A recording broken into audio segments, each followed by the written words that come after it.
बाद में सिद्धाश्रम की भी मान्यता है कि ऐसे प्रयोग बहुत ही नहीं करवाए जाए। ऐसा क्यों उनका चिंतन है, मैं नहीं कर सकता।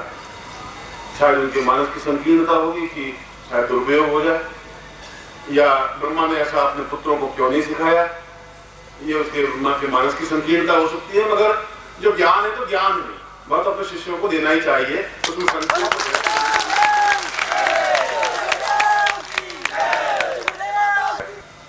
द्रव्य समर्पित किया, द्रव्य प्राप्त हुआ, वस्त्र समर्पित किए, वस्त्र प्राप्त हुआ, आभूषण समर्पित किए, आभूषण प्राप्त हुआ, अपने विचार प्रकट किए, जो कुछ उन्होंने समर्पित किया वो एक रोटेशन बना, एक व्रत बना। व्रत का मतलब है कि त्रिपुर, जो आपको मैंने यंत्र दिया है, त्रिपुर सुंदरी का यंत्र है। और त्रिपुर सुंदरी का तात्पर्य तीनों पुर, चाहे पाताल लोक हो, चाहे मर्त्य लोक हो, चाहे स्वर्गलोक हो, इन तीनों जो सौंदर्य है, और सौंदर्य होता है लक्ष्मी में, सरस्वती में, महाकाली का अपने आप में सौंदर्य है। क्रोध भी अपने आप में सौंदर्य होता है। एक कायर पंगु क्रोध नहीं कर सकता। अगर पौरुष नहीं है तो क्रोध का कोई इफेक्ट भी नहीं पड़ेगा। बहुत दुबला पतला है, मरा हुआ सा है, और सामने कोई खड़ा है, तुम मत खड़ा हो, मार दूंगा तुझे सारा, तुम क्या समझेगा, क्या क्रोध बोल रहा है।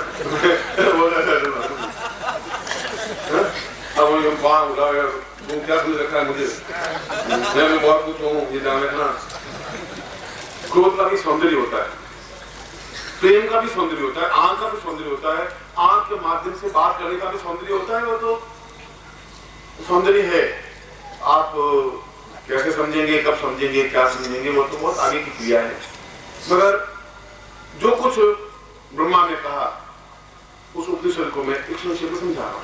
जो जो उन्होंने समर्पित किया, इंद्र को वह सत रूप में प्राप्त होता गया।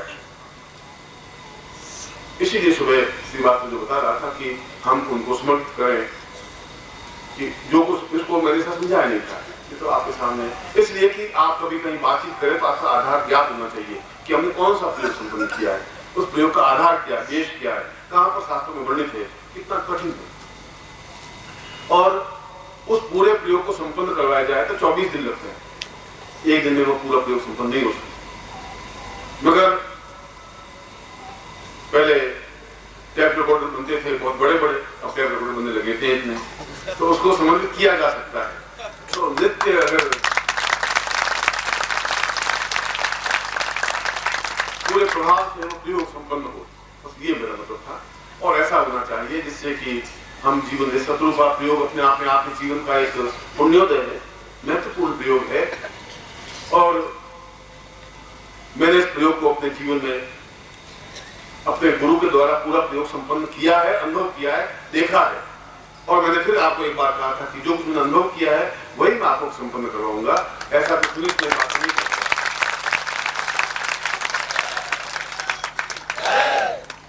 कभी एक सन 1932 में एक पुस्तक निकली थी बंगला भाषा में, निग्रेश स्वानंद के ऊपर, सन्यासी ग्रुप। उन्होंने क्या सिद्धाश्रम में क्या, उसमें इसका वर्णन आया हुआ है कैसे प्रयोग संपन्न किया था। वो पुस्तक तो आउट ऑफ प्रिंट है, बाकी शायद छपेगी इसी साल में, या जनवरी फरवरी में बाकी छापने की। इसलिए आप जब इसमें भाग लें तो पूरी तन्मयता के साथ भाग लें, इतने हंसी मजाक के रूप में या नॉर्मल वे में भाग नहीं लें, पूरी क्षमता के साथ भाग लें। आपके हृदय में उच्छ्वास हो कि हम कितने बड़े प्रयोग को करने जा रहे हैं, आपके आंख में चिंतन हो कि आज हमारा सौभाग्य हम इस प्रयोग को संपन्न करने जा रहे हैं। समर्पित करते समय, क्योंकि मैं तो संकोच के मारे आपको कह नहीं पाया था कि आप क्या समर्पित करें, ये मेरा संकोच था। और ये आपका भी व्यवस्था थी कि हम क्या समर्पित करें, क्या नहीं करें। मगर जहाँ भौतिक जहाँ पूजन है, आप भौतिक जब हैं, जहाँ ग्रस्त हैं तो फिर आप ग्रस्त हैं, वहां सन्यासी नहीं बन सकते। यदि आपको धोती पहननी है तो धोती पहननी है, कुर्ता पहनना है तो कुर्ता पहननी है, सन्यासी आप हैं नहीं। और उसमें तो आपको उसी क्रम से चलना ही पड़ेगा जो समाज में चलना पड़ रहा है। इस पूजन में भी जो भौतिक समर्पण है, भौतिक समर्पण है ही, अध्यात्म समर्पण है तो अध्यात्म समर्पण है ही। इस दृष्टि से आप जब समर्पित करें तो अपनी भावनाओं को, अपने प्रयोग को, अपने चिंतन को पूरी तरह से प्रयोग में संपन्न करें, पति पत्नी दोनों मिल करके या अकेले में भी, जैसा भी आप करें। मगर आप में भावना हो और पूर्ण चिंतन हो, उसका प्रभाव तो यह एक क्रम है। फिर एक क्रम में आपको, इसके 3 क्रम में मैं आपको फिर भी बता देता हूं साथ। यह पहला प्रयोग संपन्न पूर्णता नहीं है, इसको एक साथ पूरा प्रयोग कर भी नहीं सकते हम। मैं ये एक प्रयोग संपन्न कर रहा हूं अभी। दूसरा प्रयोग में यदि आप में से कोई आएंगे तो दीपावली पर दूसरा प्रयोग संपन्न करवाऊंगा आपको भी दीपावली पर, और दीपावली पर ही समझा दूंगा कि तीसरा प्रयोग किस जगह संपन्न होगा, कहां संपन्न होगा। मैं ऐसा इसलिए नहीं कह रहा हूं कि आप वहां आवेंगे, नहीं भी आएंगे, जहां भी होंगे वहीं भी आप तो उस दीपावली दिन इस प्रयोग को संपन्न कर लें, तो एक अलग बात है। मगर आएंगे तो इस प्रयोग को, क्योंकि जब शास्त्र में विधान ही नहीं है कि एक बार भी प्रयोग संपन्न हो, 24 दिन को हम 5 मिनट में नहीं प्रयोग संपन्न कर सकते, अधूरा काम में कर नहीं सकता।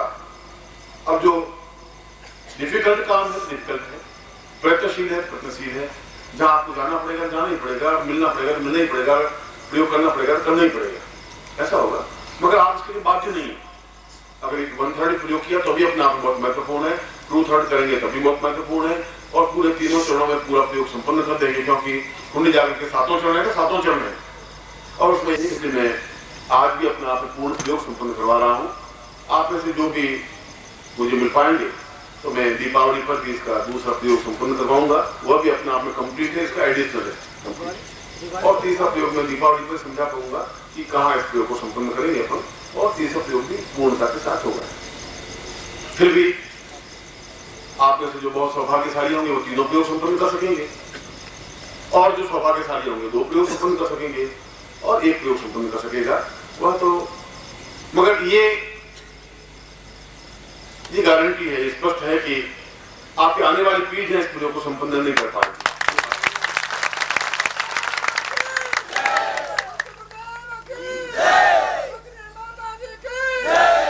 क्योंकि ये प्रयोग कहीं न वेदों में है, न उपनिषदों में है, न पुराणों में है, न केवल एक इंद्रोपनिषद है, उसमें भी बड़ा ही गूढ़ तरीके से लिखा हुआ है।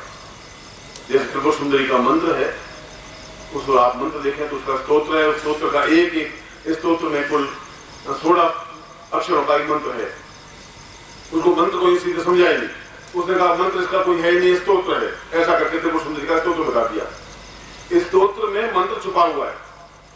इस स्तोत्र के प्रत्येक जो श्लोक है या स्तोत्र है, उसका पहला अक्षर, दूसरे स्तोत्र का पहला अक्षर, तीसरे स्तोत्र, यूं करके 16 अक्षर लिए तो वो एक मंत्र बना है, और मूल मंत्र वह है, और हम उसको एक स्तोत्र पढ़ते जा रहे हैं। उन ऋषियों ने वो सारे मंत्रों को वो छुपा करके इस प्रकार से रख दिए थे, उनका उत्पीड़न, उनका गुमफन नहीं हो पा रहा था। इसी प्रकार से उस ब्रह्मोपनिषद में भी इसका पूरा विधान है। मगर मैं कई बार आपको समझाता हूँ कि जैसे एक प्रच्छन्न तरीके से समझाया जाता है। मैं अगर हमारे पास तो आप लोग तो बहुत एडवांस है, मैं नहीं कह रहा हूँ, मगर मेरे जमाने में तो हम पत्नी से देख भी नहीं सकते थे, माँ बाप घर में होते थे तो उसे आंख भी नहीं उठा सकते थे। अगर देखते थोड़ा सा आंख भी उठाते तो माँ बाप कहते बड़ा बेशर्म, पति तो देखा, तो हम तो गर्द नीचे करके इधर चलते थे, पत्नी बेचारी एकदम घूंघट निकालती थी, उधर चलती रहती थी, और शादी के 2-3 साल तक तो पता ही नहीं पड़ा कि पत्नी कौन है, कैसी है, कहाँ से आई है, क्या होगा जीवन का भाग्य, कुछ पता ही नहीं चल रहा था। वह तो आज 50-60 साल पहले क्या स्थिति थी। तो उन्होंने भी, जैसे मैं उस समय अगर मान लो मैं कॉलेज जा रहा हूँ और मेरे कुर्ता धुलवाना है, तो मैं ऐसा नहीं कहता अच्छा तुम सुनो हेलो मैडम तुम मेरा कुर्ता धो के रखना है, ऐसा नहीं कह सकते, संभव नहीं। उसमें कहता है छोटा बच्चा था किशन मेरा कुर्ता धो के रखना, मैं शाम को पहनूंगा। वो चला, अब किशन बेचारा 2 महीने का तो बच्चा, अब कहाँ से कुर्ता धोएगा। मगर वो कहने वाला क्या रहते थे, समझने वाला समझ जाता था कि मुझे कुर्ता धो के रखना है, तो शाम को पहन के जाएंगे। ठीक उसी प्रकार से उन्होंने प्रच्छन्न रूप में कहा। एक श्लोक है, मैं कई बार सुनाता हूं कि एक श्लोक है, अजा सहेली ता तुलकु ता जननी भरतार ता के सुत के मित्र को भजिए बारंबार। अब आपको अजा माने बकरी, चलिए समझा देते हैं। अजा सहेली ता तुलकु ता जननी भरतार ता के सुत के मित्र को भजिए बारंबार, उसका भजन करना चाहिए। तो बकरी का भजन कैसे करें? उस लोगों ने आजा बकरी का भजन, और लिखने वाले मूर्ख तस्वीर दिया, ये सारा क्या है, बकरी का कोई भजन होता है क्या, बकरी का दूध निकाला जाता है, या मार के खाई जाती है बकरी को, तो ये क्या हुआ नहीं समझ पाएंगे। और आप खोपड़ी लगाएंगे तो आपको खोपड़ी में कुछ समझ में आएगा नहीं। मैं वापस लोगों को आप लिख के दे दूं, आप 3 दिन तक उसमें माथापच्ची करते रहे, आप इसका समझ नहीं आएगा। मैं ये कहूंगा कि इसमें कोई अच्छा अर्थ है। अच्छा बकरी बकरी का पति क्या बकरा बकरा बकरा कसाई रोजी कसाई के घर में जाकर के कुछ करेगा तो आपको मान कहता ही हो। अब मैं इसका अर्थ समझा रहा हूं। अब देखिए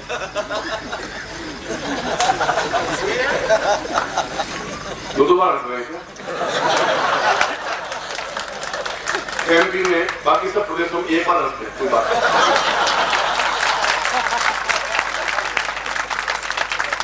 एमपी में एक बार बकरी की सहेली भेड़। अब एक ऋषि ने ये श्लोक लिखा है और बहुत अच्छा ऋषि, बहुत अच्छा विद्वान।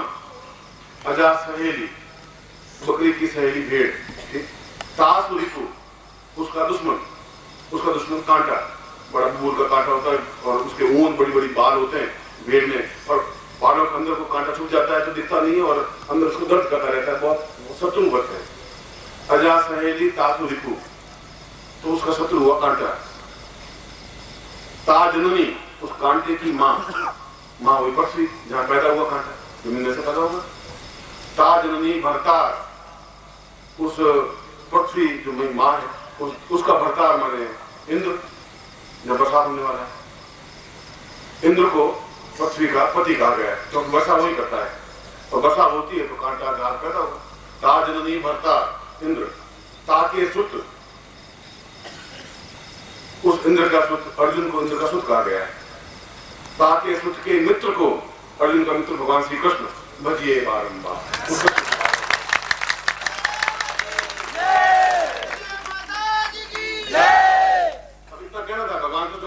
नहीं, बकरी से शुरू किया उन्होंने, घुमा करके आधे घंटे तक फिर कृष्ण खिला के छोड़ दिया। ये सारे मंत्र ऐसे ही अंदर घुसेड़े हुए हैं और आप लोगों के खोपड़ी में आएगा नहीं। उन विश्वामित्र जैसे ऋषि त्रिकोणार्थ की समझ में नहीं आया कि कहाँ है बकरी के आगे करना क्या है, कुछ बेचारा सोच दिया कि इसमें मंत्र नहीं है, मगर मंत्र इस प्रकार से गुंफित करके गोपनीय करके दिए गए। इन मंत्रों में भी ऐसा ही है। जो इंद्र उपनिषद है आप पढ़ेंगे तो उनमें मंत्रों का ऐसा संगोपन है, उसमें से जब निकाला जाएगा तो आपको लगेगा कि वास्तव में ये मंत्र अपने आप में अद्वितीय है। इसलिए मैं आपको प्रयोग संपन्न करवा रहा हूँ। दूसरा प्रयोग में 13 नवंबर को 12 और 13 2 दिन है, तो 13 नवंबर को संपन्न करवाऊंगा। आप जहाँ भी होंगे मैं प्रयोग आप संपन्न कर लेना। और तीसरा मैं वहां बता दूंगा कि ये प्रयोग कहाँ संपन्न होगा, मगर जब 3 खंड में होना है तो 3 खंड में होना है। और ये खंड भी आपने चाहे पूरा लड्डू नहीं खाएं, उसका 1/3 खाएंगे तो मीठा तो है ही, उतना ही मीठा लगेगा। थोड़ा ज्यादा खा लेंगे तो और ज्यादा, पूरा खा लेंगे तो पूरा पेट भर जाएगा, मगर आपको उसके लिए थोड़ा प्रैक्टिस भी तो होना ही पड़ेगा। जैसा आपकी इच्छा हो, जैसा आपका चिंतन हो।